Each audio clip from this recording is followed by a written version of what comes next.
Hello everyone, welcome to Scoreshala. आज हम देखने जा रहे हैं क्लास 9 सिविक्स का chapter what is democracy, why democracy. और आज हम डिस्कस करने जा रहे हैं इस चैप्टर के एनसीईआरटी सॉल्यूशंस। तो चलो डिस्कस करते हैं आज के हमारे chapter why democracy, what is democracy के एनसीईआरटी सॉल्यूशंस। तो सबसे फर्स्ट जो हमारे सामने क्वेश्चन आ रहा है वो कुछ ऐसा है, here is some information about 4 countries. कुछ 4 कंट्रीज के बारे में हमें कुछ इंफॉर्मेशन दी गई है। Based on this information, how would you classify each of these country? अब हमें उन्हें क्या करना है, क्लासिफाई करना है। मतलब जो इन्फॉर्मेशन हमें दी जा रही है उस इन्फॉर्मेशन को देखते हुए हमें उनको क्लासिफाई करना है। Right, democratic, undemocratic and not sure against each of this. हमें क्या बताना है, कौन सी कंट्री डेमोक्रेटिक है, कौन सी कंट्री अनडेमोक्रेटिक है और कौन सी कंट्री के लिए हम श्योर नहीं हो पा रहे कि वो डेमोक्रेटिक है कि वो नॉन डेमोक्रेटिक है। तो चलो देखते हैं। कंट्री ए है हमारे सामने, people who do not accept the country's official religion do not have a right to vote। फिर हम आगे देखते हैं कंट्री बी को। कंट्री बी में ये कहा जा रहा है the same party has been winning election for the last 20 years। फिर हम आगे देखते हैं country C, ruling party has lost in the last 3 election। फिर हम आगे देखते हैं country D, there is no independent election commission। अब हम बात करते हैं फर्स्ट, जो हमारे सामने फर्स्ट ए कंट्री थी, वो कंट्री हमारे लिए कैसी है, अनडेमोक्रेटिक है। क्योंकि उसने बोला है कि अगर आप किसी ऑफिशियल रिलीजन को फॉलो नहीं करते हो तो आप इस कंट्री के सिटीजन भी नहीं हो। और ऐसा किस कंट्री में हो सकता है, जो नॉन डेमोक्रेटिक हो। क्योंकि हम बात करते हैं डेमोक्रेसी की, तो डेमोक्रेसी में ये देखा जाता है कि सारे रिलीजन्स की, सारे कास्ट की, सारे क्रीड्स की क्या की जाती है, रिस्पेक्ट की जाती है। उन सभी के लिए वो सभी कास्ट जो है, वो सभी जो क्रीड्स जो है, वो सभी जो रिलीजन्स है, वो सारे के सारे डेमोक्रेसी के अंदर इक्वल होते हैं। अब बात करते हैं कंट्री बी की, उसके लिए हम श्योर नहीं है क्योंकि इसमें सिर्फ इतनी ही सी इंफॉर्मेशन दी गई है कि एक जो पॉलिटिकल पार्टी है वो 20 ईयर्स से क्या कर रही है, इलेक्शन को विन कर रही है। तो ऐसे में हम उसको नॉन डेमोक्रेटिक तो नहीं कह सकते और ना ही हम उसे फुल्ली डेमोक्रेटिक कह सकते हैं। फिर हम आगे बढ़ते हैं कंट्री सी की तरफ। तो कंट्री सी में कहा गया है डेमोक्रेटिक है। क्यों डेमोक्रेटिक है, क्योंकि जो रूलिंग पार्टी है वो 3 बार इलेक्शंस में हार चुकी है। तो ऐसे में हमें ये तो समझ में आ चुका है कि सर जो रूलिंग पार्टी वो 3 बार इलेक्शन में हार रही है, मतलब कहीं ना कहीं तो डेमोक्रेसी यहाँ पे जिंदा है, कहीं ना कहीं यहाँ पे इलेक्शन कराए जा रहे हैं, फ्री एंड फेयर इलेक्शन करवाए जा रहे हैं। फिर हम बात करते हैं कंट्री डी की, there is no independent election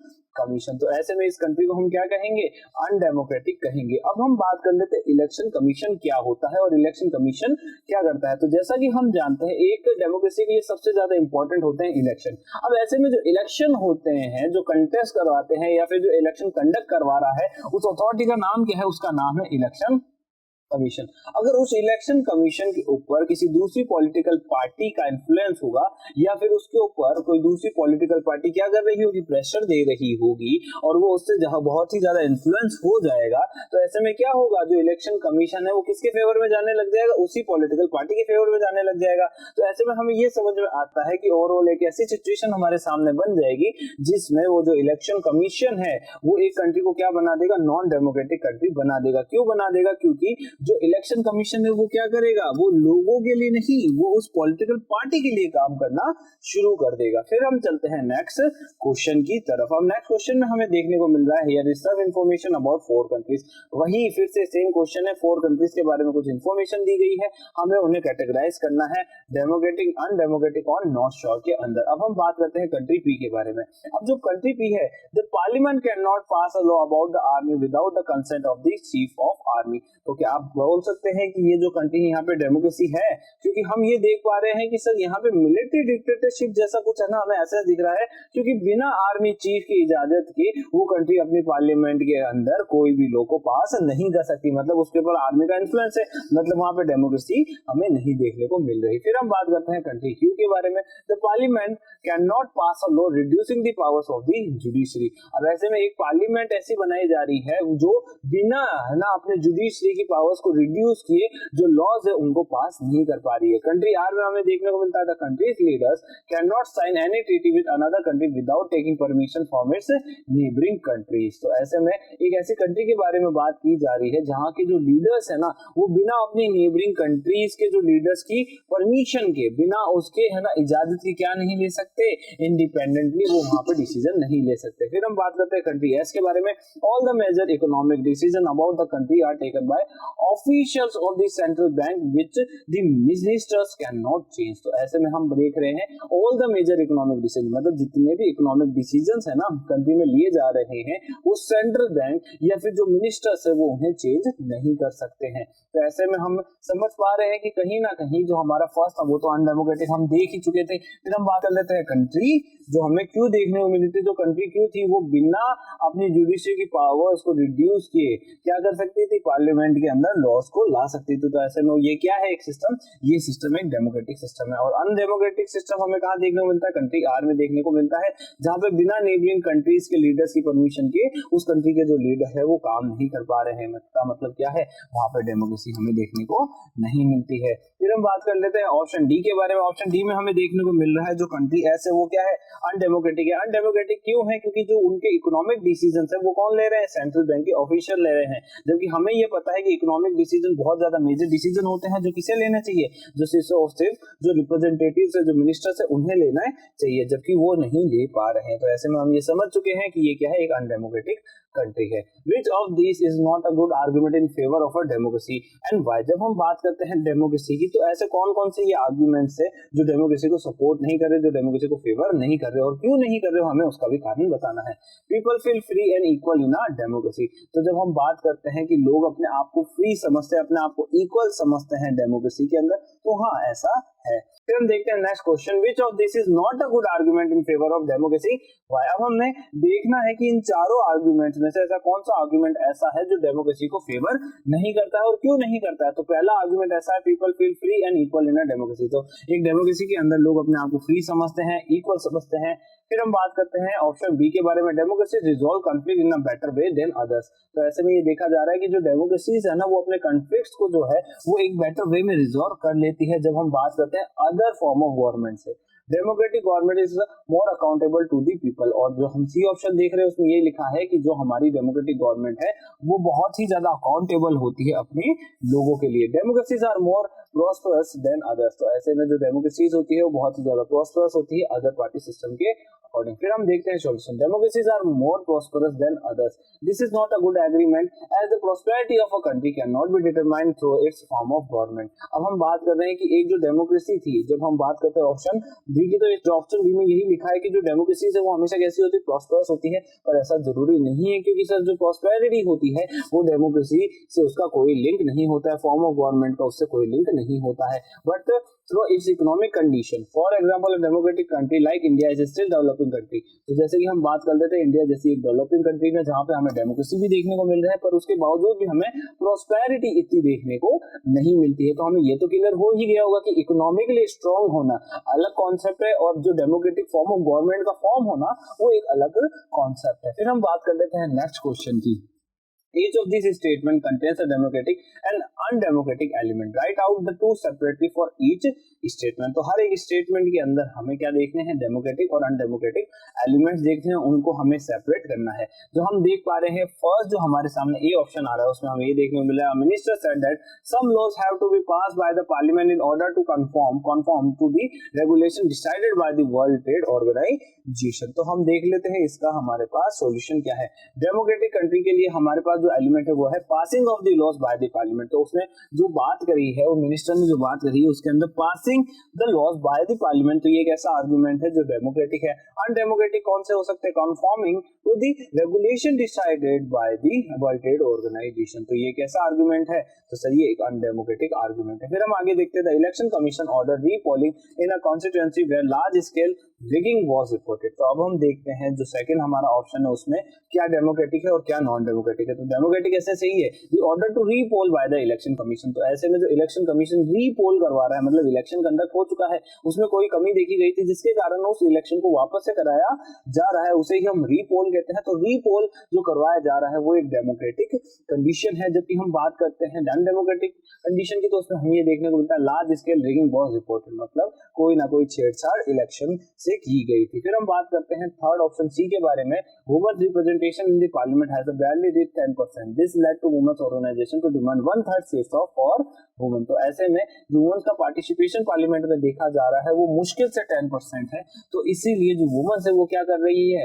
1/3 seats reservation की बात कर रही है। तो ऐसे में डेमोक्रेटिक आर्गुमेंट क्या है, demand by women's organisation to reserve 1/3 seats for women, और अनडेमोक्रेटिक क्या है, women's representation parliament is less than 10%। तो अनडेमोक्रेटिक इतना ही है कि सर जो वुमेन्स है ना वो हमारी कंट्री का 50% पॉपुलेशन है, तो ऐसे में उनके पास हमें क्या देखने को मिलना चाहिए था, उनका रिप्रेजेंटेशन भी हमारे पार्लियामेंट में लगभग 50 के आसपास तो होना ही चाहिए था।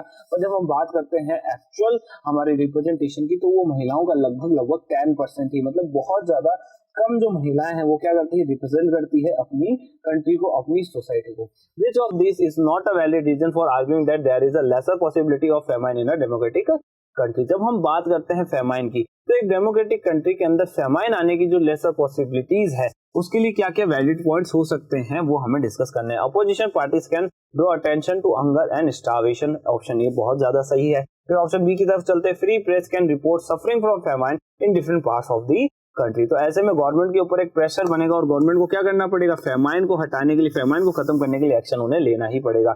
Government fear it's defeat in the next election, और जो गवर्नमेंट है उसे अपने नेक्स्ट इलेक्शन के अंदर फियर है किसका, डिफीट का। तो जब हम बात करते हैं इलेक्शन की, तो इलेक्शन में यही तो होता है, हर 5 सालों के अंदर जो सिचुएशन है वो चेंज हो सकती है। ऐसे में गवर्नमेंट के ऊपर एक है ना प्रेशर रहता है कि हमें क्या करना चाहिए, हमें ज्यादा से ज्यादा ऐसी पॉलिसीज लानी चाहिए जिससे हम हमारी करंट सिचुएशन को बदल सके। जो करंट सिचुएशन क्या है, फेमाइन, तो ज्यादा से ज्यादा हम फेमाइन को क्या कर सके, उसके साथ एक्शन के साथ हम उस पे काम कर सके। People are free to believe in and practise any religion, तो ऐसे में जो लोग हैं, लोग फ्री है, लोग बिलीव करते हैं कि सर हम हमारे किसी भी रिलीजन को फ्रीली और उसको अपने बिलीव के साथ हम आगे बढ़ा सकते हैं। तो इनमें से कौन सा ऐसा वैलिड रीजन नहीं है जो हमारे फेमाइन को एक डेमोक्रेटिक कंट्री के अंदर आने से रोक सके। तो ऐसे में जो हमारे सामने आ रहा है वो कौन सा है, ऑप्शन डी है, क्योंकि एक कंट्री के रिलीजन, एक कंट्री में आपका जो रिलीजन है, आपका रिलीजियस जो बिलीफ है, आपका रिलीजियस जो टॉलरेंस है ना, वो एक अलग कॉन्सेप्ट होता है फेमाइन से।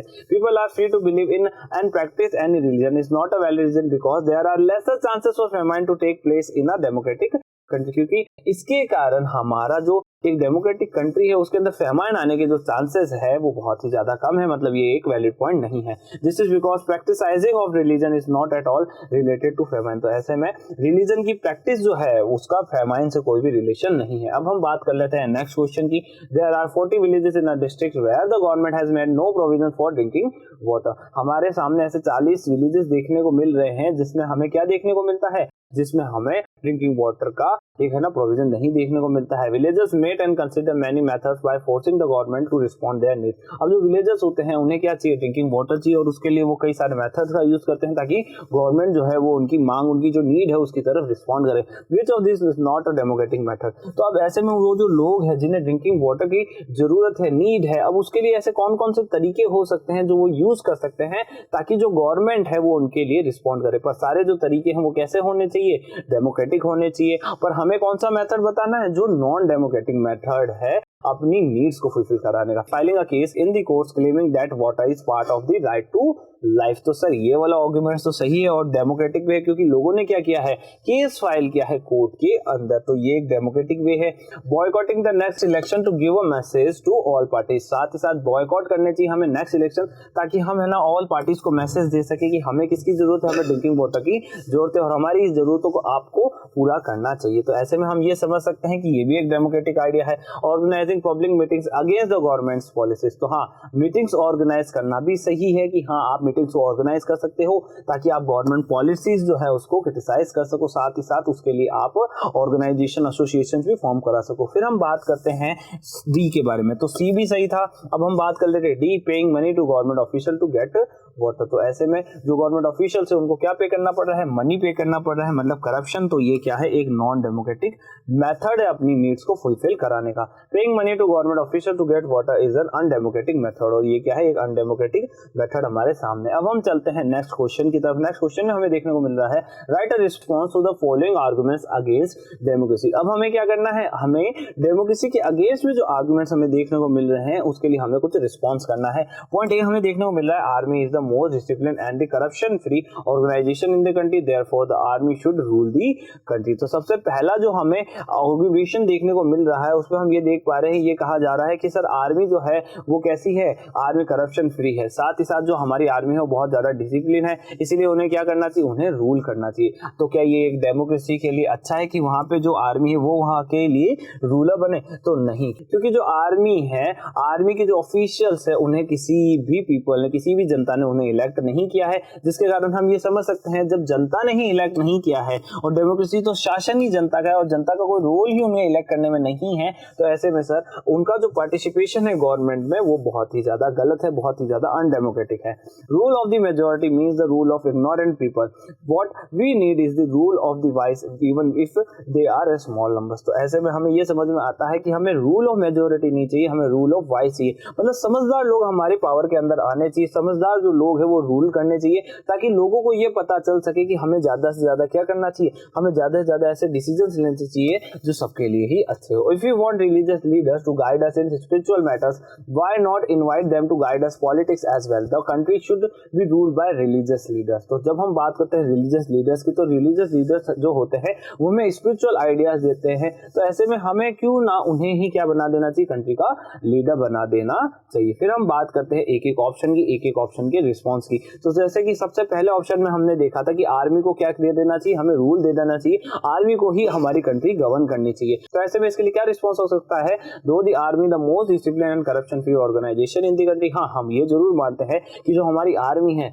वो बहुत ही ज्यादा डिसिप्लिन है, साथ ही साथ वो करप्शन फ्री है। ऐसे में हमारे लिए ये जरूरी नहीं है कि हम उसे क्या बना दे, उनसे हम हमारी गवर्नमेंट बना दे। क्यों? क्योंकि जब हम बात करेंगे आर्मी ऑफिशियल्स की, तो आर्मी ऑफिशियल्स को इलेक्ट करने का कोई तरीका हमारे सामने नहीं है। It can not be justified that they should be rule the country. से ये जस्टिफाई नहीं हो जाता कि उन्हें हमें क्या करना चाहिए, रूल करने देना चाहिए, primarily because they do not form a democratic government. तो ऐसे में जो प्राइमरी फोकस है वो यही है कि उन्होंने किसी भी तरीके से डेमोक्रेटिक गवर्नमेंट को फॉर्म नहीं किया है, that are not elected by the people, और साथ ही साथ वो जनता द्वारा इलेक्ट नहीं किए गए हैं। सेकेंडली, अब हम बात करते हैं सेकेंड जो हमारा हो सकता है आर्गुमेंट, वो यही है, people will not be allowed to voice their opinion और expression as all fundamental rights would be curtailed. तो ऐसे में जो लोग हैं, लोगों को रोका जाएगा उनके ओपिनियन से, उनके एक्सप्रेशन से, और साथ ही साथ उनके जो राइट्स है उसको कर्टेल कर दिया जाएगा, उन्हें काट दिया जाएगा, उसे खत्म कर दिया जाएगा। Also there would be no assurance that the army can not turn into a ruleful dictator at any point of their rule. तो ऐसे में हम ये भी नहीं कह सकते कि जो आर्मी है ना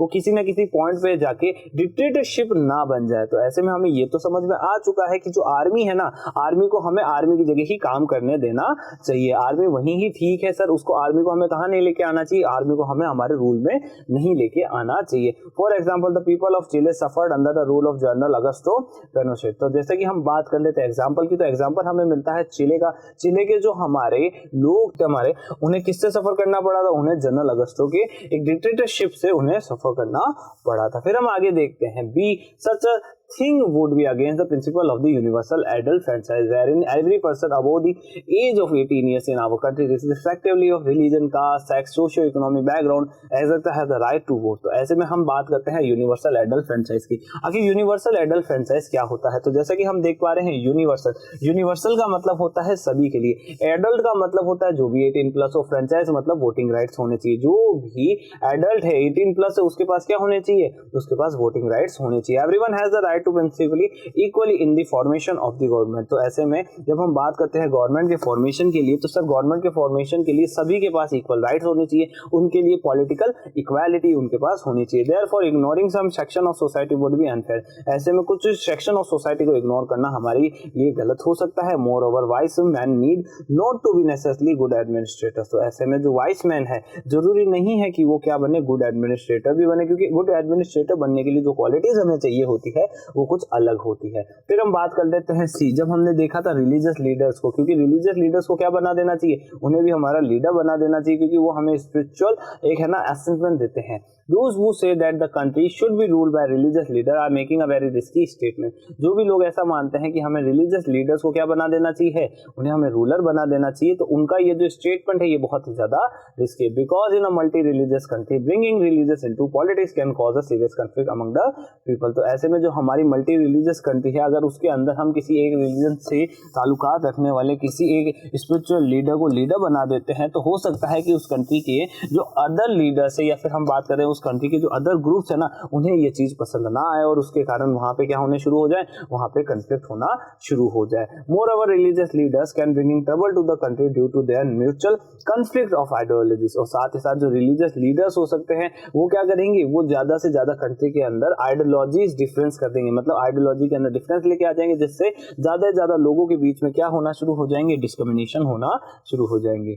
Besides, many even do not have any experience in administration। और साथ ही साथ इसके अलावा हम ये भी देख सकते हैं कि जो स्पिरिचुअल लीडर्स होते हैं, जो रिलीजियस लीडर हमें देखने को मिलते हैं, उनके पास एडमिनिस्ट्रेटर का कोई भी अच्छा एक्सपीरियंस भी नहीं होता है। Thus, it is very necessary for them to run their own religious institution and need not to be meddled in the political affairs of the country। तो ऐसे में जो रिलीजियस लीडर्स होते हैं उनके लिए यही अच्छा है कि वो अपने रिलीजियस इंस्टीट्यूशंस को अच्छे से चलाएं, ना कि हमारी कंट्री के पॉलिटिकल अफेयर्स में वो ध्यान दे। अब हम चलते हैं नेक्स्ट क्वेश्चन की तरफ। Are the following statements in keeping with democracy as a value why. तो हम बात करते हैं कुछ ऐसे आर्गुमेंट्स के बारे में जिसमें हमें ये बताना है कि क्या ये जो स्टेटमेंट्स जो हमें देखने को मिल रहे हैं, क्या वो वैल्यू रखते हैं as an democracy. Father to daughter, अब हमारे सामने ऑप्शन ए है father to daughter. I don't want to hear you opinion about your marriage in our family, children marry where the parents tell them to do. तो ऐसे में हम बात कर रहे हैं एक ऐसी सिचुएशन की जिसमें फादर जो है वो अपने डॉटर को कह रहे हैं कि हम एक ऐसी फैमिली से बिलोंग करते हैं जहाँ पे आपकी जो मैरिज के लिए जो आपके ओपिनियंस है ना, उनकी जरूरत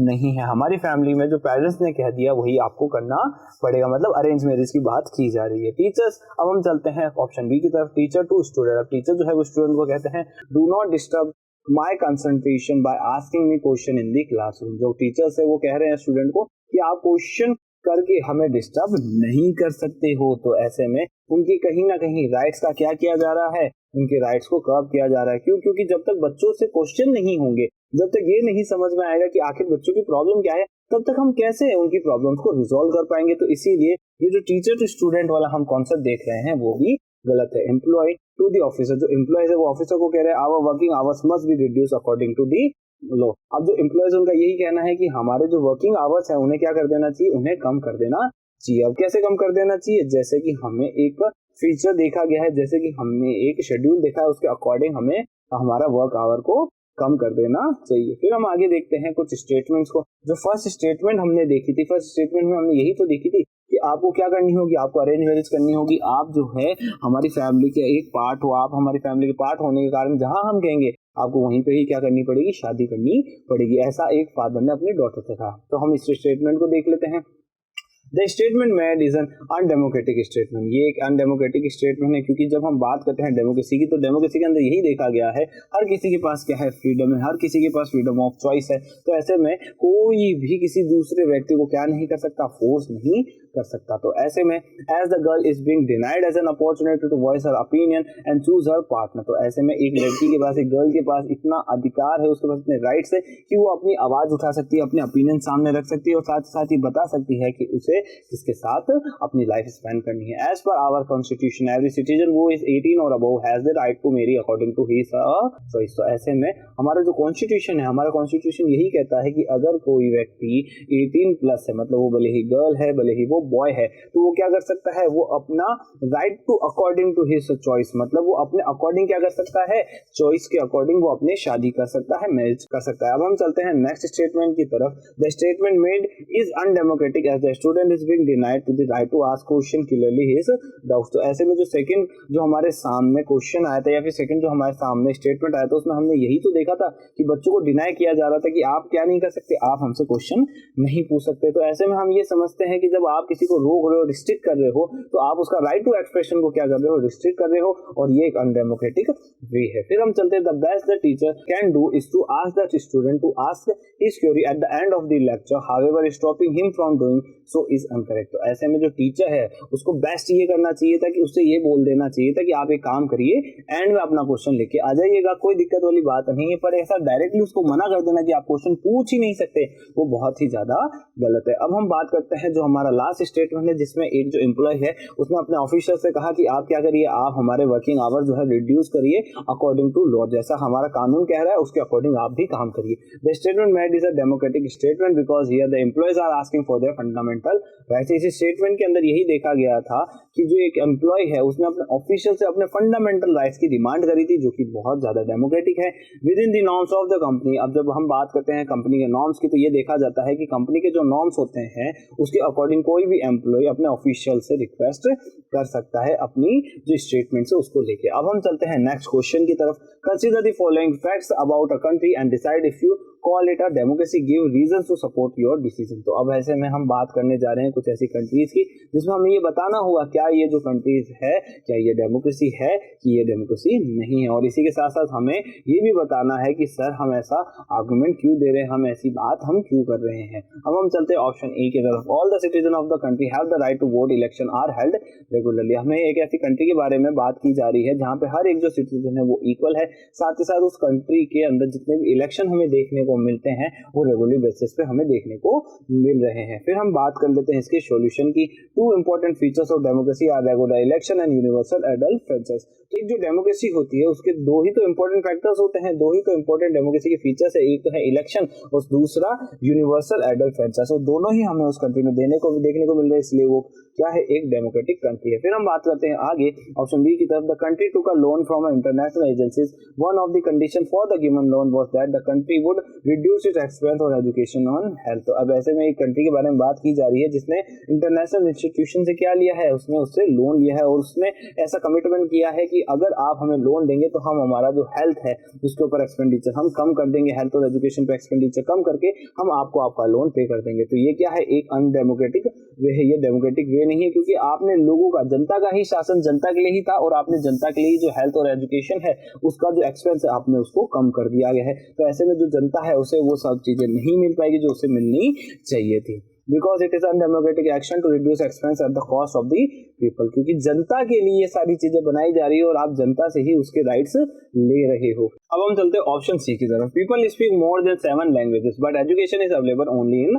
1 लैंग्वेज। अब नेक्स्ट ऑप्शन में हमें ये देखने को मिल रहा है कि एक ऐसी कंट्री के बारे में बात की जा रही है जहाँ के जो लोग हैं, जहाँ के जो सिटीजन है उनको 7 से ज्यादा मतलब है ना लगभग 7 भाषाओं से ज्यादा भाषाएं आती है, उसके बावजूद भी वहाँ पे जो एजुकेशन सिस्टम है वो सिर्फ और सिर्फ एक ही लैंग्वेज में हमें देखने को मिलता है। पर वहाँ पे जब बात की जाती है उस लैंग्वेज की, तो उस लैंग्वेज को बोलने वाले लोग तो सिर्फ 52% ही है, तो बाकी के 48% लोगों का क्या होगा। तो चलो हम आगे देखते हैं कि उन लोगों का क्या होगा। The national language can be a single language because such a concept will bring about national integrity but other languages also should be encouraged to cultivate in their respective region. हाँ, हम ये तो समझ सकते हैं कि एक ही लैंग्वेज के अंदर एजुकेशन सिस्टम होना अच्छा है, पर जो नेशनल लैंग्वेज होती है, नेशनल लैंग्वेज जो है हमारे पूरे नेशन की एक इंटीग्रिटी को शो करती है। पर ऐसे में बहुत ज्यादा जरूरी हो जाता है कि हम हमारा जो एक ओवरऑल जो कल्चर है उसको भी हम मेंटेन करें, साथ ही साथ अदर जो लैंग्वेजेस है हम उसे भी क्या करें, उसे भी हम मेंटेन करें, ताकि हम है ना उस रिस्पेक्टिव रीजन के अंदर उस लैंग्वेज को क्या कर सके, कल्टीवेट कर सके, उससे ज्यादा उसको रिस्पेक्ट दे सके। तो ऐसे में अब हम आगे बढ़ते हैं ऑप्शन डी की तरफ। ऑप्शन डी हमें देखने को मिलता है several organizations have given a call for a peaceful demonstration and nationwide strikes in the country to oppose these policies. The government has arrested these leaders. तो ऐसे में several organizations, कई सारी organization साथ में आके एक peaceful demonstration nationwide strike को organize करने का कहती है, पर जो government होती है वो उनके leaders को क्या कर लेती है, arrest कर लेती है। Democracy provides people the right to strike and right to free speech and demonstration. तो एक जो democracy है वो लोगों को क्या provide करती है, right to strike provide करती है, right to free speech provide करती है, राइट टू डेमोन्स्ट्रेशन प्रोवाइड करती है, पर इसके बावजूद भी उन लोगों को अरेस्ट किया गया है। इसका मतलब ये एक बहुत ही अनडेमोक्रेटिक वे है। अब हम बात कर लेते हैं ऑप्शन ई के बारे में। The government owns the radio and television in the country. जो गवर्नमेंट है उसके पास मीडिया का पूरा कंट्रोल है, क्योंकि हम देखते हैं कि जो गवर्नमेंट है उसके पास रेडियो भी है, टेलीविजन भी है। All the newspaper have to get permission from the government. हर एक न्यूज़पेपर को गवर्नमेंट से परमिशन लेनी पड़ती है ताकि वो एक न्यूज को पब्लिश कर सके about the government policies and protest, जो किस बारे में हो, जो गवर्नमेंट की पॉलिसीज के बारे में हो, जो गवर्नमेंट के प्रोटेस्ट के बारे में हो। मतलब कहीं ना कहीं सेंसरशिप की बात की जा रही है। मतलब अगर आपको गवर्नमेंट के खिलाफ कुछ भी या फिर गवर्नमेंट के लिए कुछ भी आपको पब्लिश करना है तो उससे पहले आपको गवर्नमेंट से पूछना होगा। फिर हम आगे देखते हैं, a very important part of democracy is the freedom of the press. एक इंपॉर्टेंट पार्ट जो है हमारी डेमोक्रेसी का वो क्या है, फ्रीडम ऑफ प्रेस। जितनी ज्यादा हमारी प्रेस के पास फ्रीडम होगी उतना ही ज्यादा हम ये समझ सकते हैं कि वहां पे डेमोक्रेसी क्या हो रही है, प्रैक्टिस में लाई जा रही है। फिर हम देखते हैं, therefore the total control of media shows that there is no freedom of speech and expression and the right to speak against the government. तो ऐसे में जो मीडिया का कंट्रोल हमें देखने को मिल रहा है, तो उससे हम ये समझ सकते हैं कि वहां पे लोगों के पास फ्रीडम ऑफ स्पीच नहीं है, साथ ही साथ वहां पे लोगों के पास फ्रीडम ऑफ एक्सप्रेशन भी नहीं है। और इससे क्या हो रहा है, इससे जो राइट टू स्पीक है अगेंस्ट द गवर्नमेंट वो हमारा कब किया जा रहा है। Thus, though the country is democratic in some manners, it is also undemocratic in some way। तो ऐसे में हम ये समझ सकते हैं कि जो कंट्रीज है वो कुछ तरीकों से डेमोक्रेटिक हमें देखने को मिलती है और कुछ ही तरीकों से हमें अनडेमोक्रेटिक भी देखने को मिलती है। अब हम चलते हैं नेक्स्ट क्वेश्चन की तरफ। नेक्स्ट क्वेश्चन हमें बता रहा है, right an essay on democracy and poverty using the information given in the report but using examples from India. अब हमें एक डेमोक्रेसी एंड पॉवर्टी के ऊपर एक ऐसे लिखना है, साथ ही साथ हमें कुछ जो एग्जांपल्स है वो भी उसमें कोट करने हैं, पर ये जो एग्जांपल्स है हमें वो कहां से लेने हैं, वो हमें इंडिया से लेने हैं। Democracy and poverty have been inextricably linked in India ever since their birth. तो जैसे ही इंडिया जन्म लेता है, इंडिया का बर्थ होता है, उसको 1947 में इंडिपेंडेंस मिलती है, तो इंडिया को साथ में एक गिफ्ट भी मिलता है। वो गिफ्ट क्या होता है, वो होती है उसकी पॉवर्टी, और पॉवर्टी के साथ साथ उसकी एक वास्ट पॉपुलेशन। क्योंकि इंडिया के अंदर जो प्रॉब्लम है वो क्या है, पॉवर्टी तो है ही है, रिसोर्सेज की कमी भी है, साथ ही साथ जो हमारे पास जो पॉपुलेशन है ना वो भी बहुत ज्यादा लार्ज हमें देखने को मिलती है। The political independence of our country had been achieved through the mass participation of the rural poor in the national movement. जब हम बात करते हैं पॉलिटिकल इंडिपेंडेंस की, तो पॉलिटिकल इंडिपेंडेंस हमें कब मिलेगी, जब ज्यादा से ज्यादा जो लोग हैं, भले ही वो रूलर हो भले ही वो पुअर हो, उनका पार्टिसिपेशन जब तक हमें नहीं देखने को मिलेगा ना हमारे पॉलिटिक्स में, तब तक हम ये नहीं कह सकते कि एक कंट्री के अंदर हमें डेमोक्रेसी देखने को मिल रही है। अगर हमें एक डेमोक्रेसी चाहिए तो उसके लिए जरूरी है कि सर जो पुअरेस्ट हो उसको आगे लाया जाए, उसके राइट्स के बारे में बात की जाए, उसके डिसीजन मेकिंग प्रोसेस में उसका कोई ना कोई रोल हो। However and unfortunately since then this rural poor mass of the Indian population has seen its influencing in its national politics। तो ऐसे में देखा जाता है कि जो पावर्टी है, पावर्टी के कारण जो पुअर्स होते हैं वो कभी है ना नेशनल पॉलिटिक्स के अंदर या फिर नेशनल पॉलिटिक्स के अंदर पार्ट ले ही नहीं पाते, और वो सिर्फ और सिर्फ नेशनल पॉपुलेशन का एक पार्ट बन के रह जाते हैं, जिसमें उनकी कोई ज्यादा वैल्यू हमें देखने को नहीं मिलती। Decade by decade India has cultivated its resources and added to its national financial wealth. The rich have grown richer and the poor have grown absolutely poor. तो ऐसा देखा जाता है डिकेड बाय डिकेड, मतलब दशकों से बीतते जा रहे हैं, इंडिया जो है बहुत ज्यादा ग्रो होता जा रहा है, उसके पास कई सारे रिसोर्सेज आते जाते हैं, कई सारे नेशनल फाइनेंशियल वेल्थ उसके पास आती जा रही है, पर उसके बावजूद भी ये देखा जा रहा है कि इंडिया कहीं ना कहीं जो अपने पुअर से उनका ध्यान रखने में फेल होता जा रहा है। क्योंकि जो रिच है वो और ज्यादा रिच होते जा रहे हैं, पर जो गरीब है, जो पुअर है, वो और भी ज्यादा पुअर होते जा रहे हैं।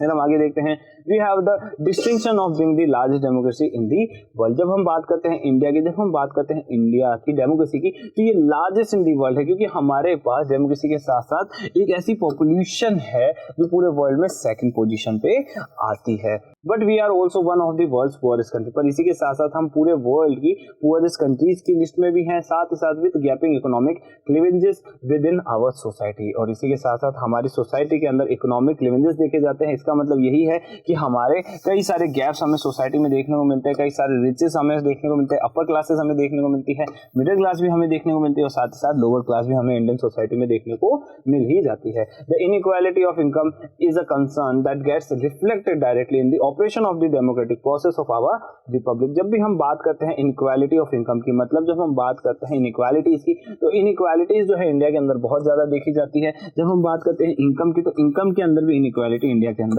देखी जाती है, जिससे हम ये समझ सकते हैं कि सर उसका जो डायरेक्टली जो इफेक्ट है वो किसके ऊपर होता है, वो डायरेक्टली हमारा जो डेमोक्रेटिक प्रोसेस है, जो हमारा रिपब्लिक है, उसके ऊपर पड़ता है। फिर हम आगे देखते हैं, research has firmly established the fact that though the majority of Indian voters come from the rural Indian hinterland, their influence on their elected representatives and on the whole on the process of national policy making is sinking with each passing year. तो जब भी हम बात करते हैं researches की, तो ऐसी कई सारी रिसर्चेस हमारे सामने है, जिससे हमें ये पता पड़ता है कि हमारा जो इंडियन पॉलिटिक्स है, जो हमारी इंडियन पॉलिटिक्स है, तो उसके अंदर है ना सबसे ज्यादा जो रोल है वो हमें कहाँ देखने को मिलता है, वो सर हमारे रूरल एरिया से देखने को मिलता है। क्योंकि सर जो रूरल इंडियन हिंटरलैंड है ना, वहां से आने वाले जो वोटर्स है वो क्या करते हैं, हमारे इलेक्शन को बहुत ही ज्यादा इन्फ्लुएंस करते हैं। पर जब हम बात करते हैं पॉलिसी मेकिंग प्रोसेस की, तो ये देखा जाता है उनका जो रोल है वो धीरे धीरे श्रिंक होता जा रहा है जैसे जैसे साल बीतते जा रहे हैं। जैसे जैसे हम आगे बढ़ते जा रहे हैं वैसे वैसे जो ये रूरल पीपल है, जो पुअर है, उनका उसमें रोल भी कम होता जा रहा है। तो हम ये समझ सकते हैं कि सर जो पुअर है, जो पॉवर्टी है,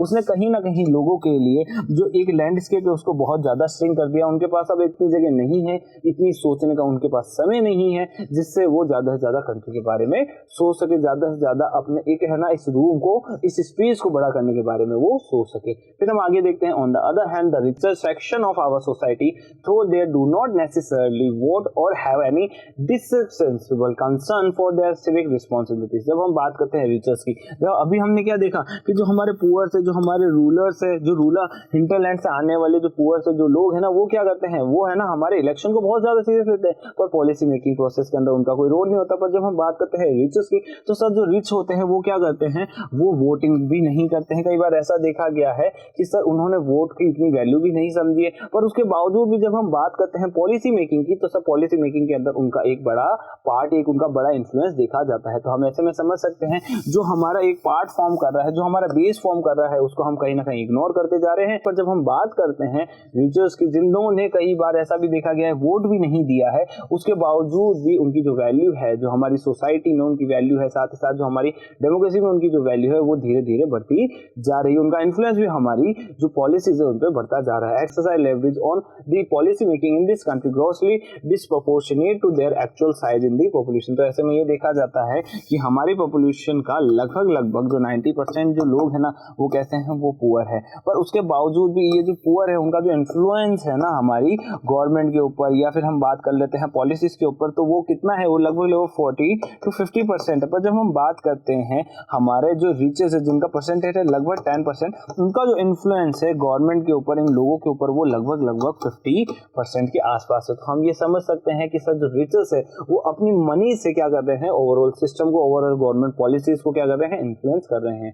more over the culture of corporate funding of political parties has fast respond it's offering of the Reliance of the government establishment. तो अब धीरे धीरे ये देखा जा रहा है कि जो गवर्नमेंट है, जो पार्टीज है ना, वो क्या करती है, कॉर्पोरेट फंडिंग करती है। मतलब जो कॉर्पोरेट्स होते हैं, जो फैक्ट्रीज होती है, जो बड़ी बड़ी कॉर्पोरेट्स होते हैं, वो क्या करते हैं, फंड करते हैं पॉलिटिकल पार्टीज को, ताकि वो क्या कर सके, इलेक्शन के अंदर इलेक्शन अच्छे से कंटेस्ट कर सके। अब अगर इलेक्शन उन्होंने कंटेस्ट किया, अगर उनके पास पावर आ जाती है, वो इलेक्शन के अंदर विन हो जाते हैं, तो अब जो ये पॉलिटिकल पार्टी है वो क्या करती है, वो ऐसी पॉलिसीज बनाती है ताकि जो कॉर्पोरेट फंडिंग उन्होंने लिया है, तो ज्यादा से ज्यादा वो कॉर्पोरेट्स को क्या कर सके, बेनिफिट दे सके। It has made political parties and their leaders less dependent on their actual electorate and has allowed them to ignore the real concerns of the public. तो ऐसे में जो पॉलिटिकल पार्टीज होती है, जो पॉलिटिकल लीडर्स होते हैं ना, उनके लिए अब जो एक्चुअल इलेक्टोरेट होता है वो इतना मायने नहीं रखता, वो अब इसके ऊपर इतना डिपेंडेंट नहीं होते। उनका सिर्फ और सिर्फ एक ही मोटिव होता है, एक ही मानना होता है कि सर हमें ज्यादा से ज्यादा क्या करना है, वेल्थ का एक्युमुलेशन करना है। अब जो वेल्थ है वो भले ही हमें कॉर्पोरेट से मिले, भले ही गवर्नमेंट से हमें वो मिले। फिर हम आगे देखते हैं, तो ऐसी सिचुएशन के अंदर अब धीरे धीरे वो लोग क्या करने लग जाते हैं, वो लोग पब्लिक को इग्नोर करने लग जाते हैं, क्योंकि उन्हें जो बेसिक है, जो मनी पावर है, वो उन्हें कहाँ देखने को मिल रहा है, वो कॉर्पोरेट से देखने को मिल रहा है। तो ऐसे में जो कृषक, जो हमारा समाज, जो हमारा एक बेसिकली जो हमारे किसान है, उनके ऊपर वो ध्यान नहीं देते, जो हमारे जो नॉर्मल ऑर्डिनरी सिटीजन है उसके ऊपर वो ध्यान नहीं देते। Fine turning of the public distribution system, agriculture subsidies and the educational reforms, इन सभी चीजों के ऊपर वो ध्यान नहीं देते हैं। To encapsulate as we take pride in us being the largest democracy in the world. जब हम बात करते हैं इंडिया की, तो इंडिया जो है वो वर्ल्ड की लार्जेस्ट डेमोक्रेसी है। It is also necessary to recognize and act on the fact that the phenomena. अब ऐसे में हमारे लिए बहुत ज्यादा जरूरी है कि हम इस चीज को पहचाने, इस चीज के ऊपर एक्ट करें कि हमारा जो ग्रोस इकोनॉमिक इक्वालिटीज जो है ना, वो हमारे अंदर धीरे धीरे एक है ना भेदभाव लाती जा रही है। हमारी जो लिमिटेशंस है उसको वो कहीं ना कहीं क्या करती जा रही है, ब्रेक करती जा रही है, क्योंकि जो इनइक्वालिटीज है वो इतनी ज्यादा हमारे इंडिया के अंदर हो चुकी है, जिससे हम ये देख सकते हैं कि सर जो गरीब है वो और ज्यादा गरीब हो रहा है, और जो अमीर है वो और ज्यादा अमीर हो रहा है। तो बच्चों आज के इस वीडियो में इतना ही। इस वीडियो से रिलेटेड कोई भी डाउट होता है तो आप कमेंट सेक्शन में हमसे पूछ सकते हैं। अगर वीडियो आपको अच्छा लगता है तो इसे लाइक करिए, कमेंट करिए और सब्सक्राइब करिए स्कोर चाला के यूट्यूब चैनल को, और जुड़े रहिए ऐसे ही कुछ इंटरेस्टिंग वीडियोस के लिए। Thank you.